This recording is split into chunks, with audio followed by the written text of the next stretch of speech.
Full Moon sale காலை 9 மணியிலிருந்து இரவு 12 மணி வரை மே 31 ஒரு நாள் மட்டும். காங்கிரஸ் வேட்பாளர்களுடைய இந்த தேர்வில் முறைகேடு இருக்கா அப்படிங்கிறது தொடர்பாக உண்மை கண்டறியும் குழு விசாரணையை தொடங்கியிருக்காங்க. 2026 சட்டமன்ற தேர்தலில் காங்கிரஸ் மொத்தம் 28 இடங்களில் போட்டியிட்டாங்க. அதில் 5 எம்எல்ஏக்கள் வெற்றி பெற்றிருந்த நிலையில் மீதி 23 எம்எல்ஏக்கள் தோல்வியை தழுவியிருந்தாங்க. இதற்கிடையில் காங்கிரஸ் மேலிட பொறுப்பாளர் தரப்பிலிருந்து உண்மை கண்டறியும் குழு விசாரணையை நடத்த இருக்கிறதா தகவல் வெளியாகிருக்கு. எதனால் இந்த தோல்வி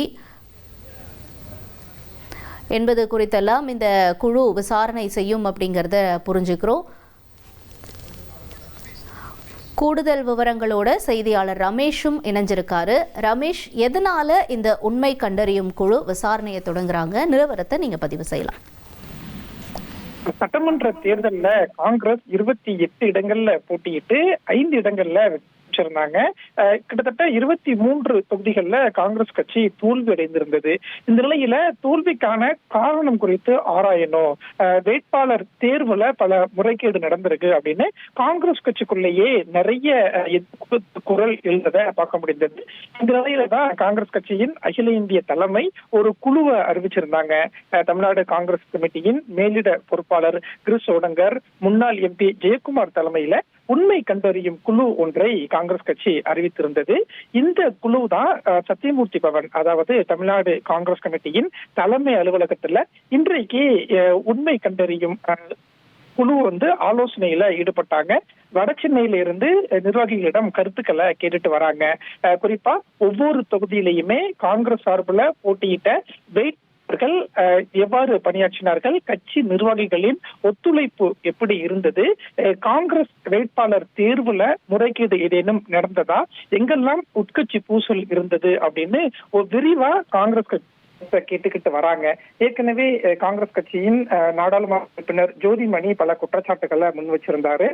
காங்கிரஸ் வேட்பாளர் தேர்வுல முறைகேடு நடந்திருக்கு அப்படின்லாம் சொல்லியிருந்த நிலையில தான் இப்ப இந்த குழு தமிழ்நாடு முழுவதும் இருக்கக்கூடிய அனைத்து மாவட்டங்களையுமே கருத்துக்களை கேட்க போறாங்க. கருத்துக்கள் அடிப்படையில வரக்கூடிய நாட்கள்ல காங்கிரஸ் கட்சியில நிறைய மாற்றங்கள் செய்வதற்கு அகில இந்திய தலைமை முடிவு பண்ணியிருக்கிறாங்க. சென்னையில இருந்து இந்த உண்மை கண்டறியும் குழு கருத்தை தொடங்கிருக்கக்கூடிய நிலையில வரக்கூடிய நாட்கள்ல அடுத்தடுத்து தமிழ்நாடு முழுவதும் இருக்கக்கூடிய நிர்வாகிகளை சந்திச்சு கருத்துக்களை கேட்க போறாங்க.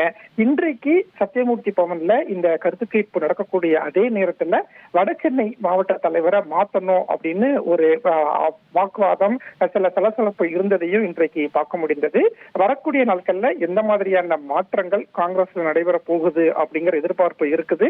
இந்த குழு உண்மை கண்டறியும் குழு அகில இந்திய தலைமைக்கு கொடுக்கக்கூடிய அறிக்கையை பொறுத்து வேட்பாளர்கள் போட்டியிட்ட வேட்பாளர்கள் முறைகேடு பண்ணாங்களா, வேட்பாளர்கள் தேர்வுல முறைகேடு நடந்ததா, முறைகேடு செய்தது யார் அப்படின்னு பல அறிக்கைகளை தயாரிச்சு டெல்லி தலைமைக்கு இந்த உண்மை கண்டறியும் குழு கொடுக்க போறாங்க.